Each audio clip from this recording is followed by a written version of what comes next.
Morning. So it finished in 2021. At that point, we were pretty much told it was done, H was revealed, we all knew about it, and it's coming back. Why do you think that's happening?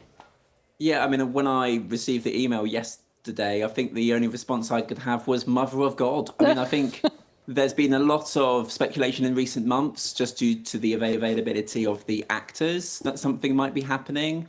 I mean, you're right in terms of the fact that, the larger conspiracy is done this century so far. And then it just sort of really built sort of reputation. It was able to have such complexity in its storylines, linking back to the very first episode. And I think it was also something that was really sort of lent itself to the bingeable era, because of course with every subsequent series, viewers were able to get back in from the very first episode if they hadn't seen it before. So it's, I think for the BBC drama team, renewing this for a seventh series is a bit of a no-brainer.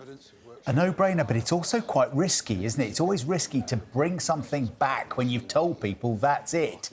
Could go either way when it comes to the actual screening. Yeah, I think so. I mean, this is where I try to be light on spoilers, because of course I know some people haven't seen how Line of Duty have concluded, or maybe now sort of hearing that it might be coming, well, hearing that it is coming back, are tempted to maybe give it a go.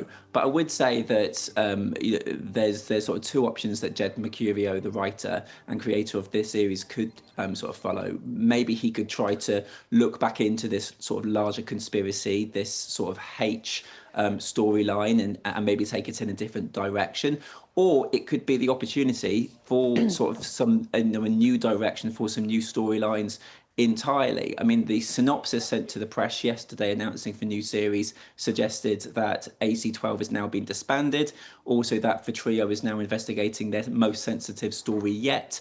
But then also hints about maybe there are some darker forces setting the course. I think a reason why this show has always worked really well is that it has a very simple premise, and at the end of the day, despite its complexity, it's essentially, is this copper bent? And you can kind of, have a new copper in every series to allow that to be looked into. But I think at a time when the BBC has had a massive hit with The Traitors, has had also a massive hit with Gavin and Stacey. I mean, those shows both over 17 million viewers, Wallace and Gromit as well.